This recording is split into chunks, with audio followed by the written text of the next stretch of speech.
Testing. IRONMAN 70.3 Vouliagmeni. Let's get into it. So race morning. Alarm has just gone off, it's 4 AM. The first thing that's important about race morning is how was your sleep? Only feel like I just got to sleep. I had the worst sleep ever for any race, which was kind of ironic since the last race I had was my best sleep ever at the World Championships in Lahti. There I thought I would struggle to sleep with the anticipation and the excitement of the big race. And here it was just a normal race, less hype, less excitement. I thought I'd sleep well. Fucking Greek boy racers. Turns out that Greek boy racers like to drive the cars very fast all night long. Oh, their loud exhausts mean I'm exhausted. Loudest engines on the planet, and I ate my customary 2 donuts. I decided not to have coffee. I decided to make an executive decision, and in fact I went back to sleep. I thought I'll get a 90-minute power nap, and it turned out that was a deep sleep, so a good decision. Just a banana as well.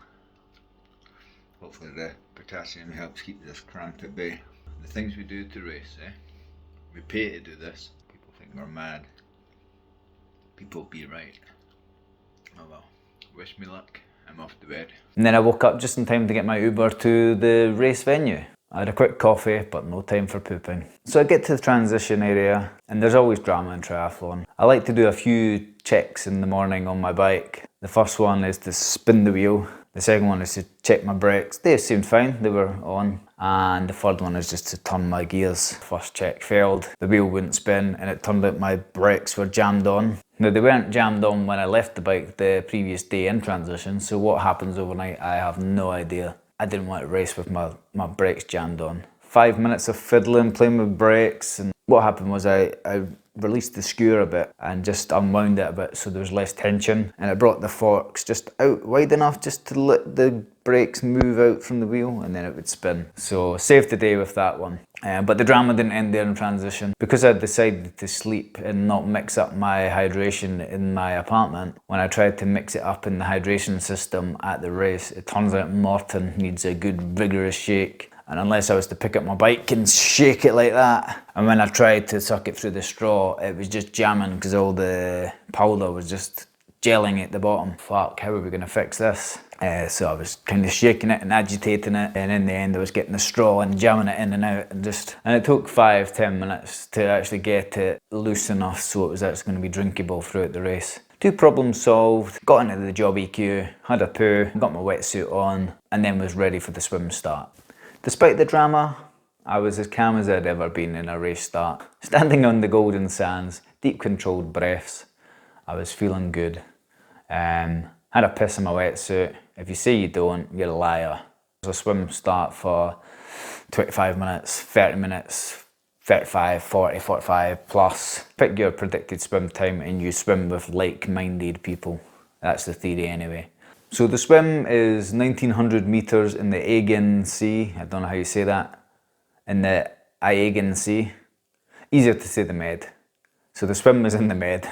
1900 metres in the Med. Water was due to be about 24 degrees. For me, wetsuit on. Some did go without wetsuits. Rather choppy, so not too many were taking that chance. There's nothing quite like the high-pitched countdown of the swim start in Ironman.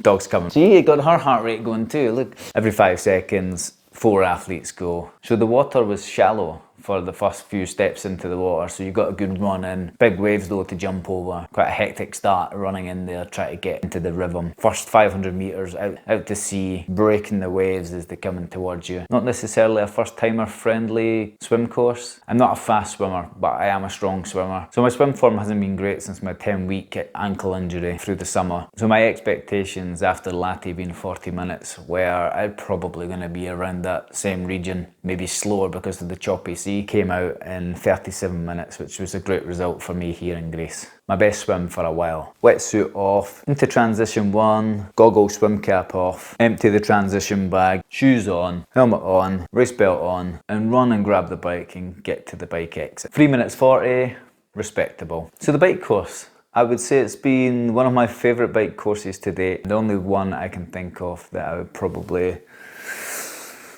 say was better was Challenge Roth. Quite a similar course in terms of rolling hills, but you just can't beat the vibe of the crowd in Roth. The course itself sticks to the coastal line, which makes for beautiful views over the sea and over the islands of Greece. And there's points where you just cut through the rock and it just gives you some beautiful photo opportunities there, which is just smashing. For the first lap, I averaged myself about 36 kilometers an hour. Just didn't have the power in the legs to maintain that through the second lap, unfortunately. My overall was about 34 kilometers per hour, and I came in at about 2 hours 41, which was decent. So transition to trainers on, 3:37 onto the run course. I actually started the run course feeling good, and in my head I said to myself, 1 hour 30. I had done a 1 hour 41 in lactate at the World Championships, and this course had about half the elevation with 200 meter gain compared to 360 in lactate, and I thought, I'm gonna smash this one. I thought this will be a straightforward run, so I set the tempo hoping for a 1 hour 30. As I approached the first climb, I'd seen it a few times before already on the bike. It looked so different with a runner's perspective. The climb just looked so much steeper that I had to change my strategy. It was going to be walk, run, walk, run, walk, run throughout the whole course. And I was in danger of a rather painful and slow run.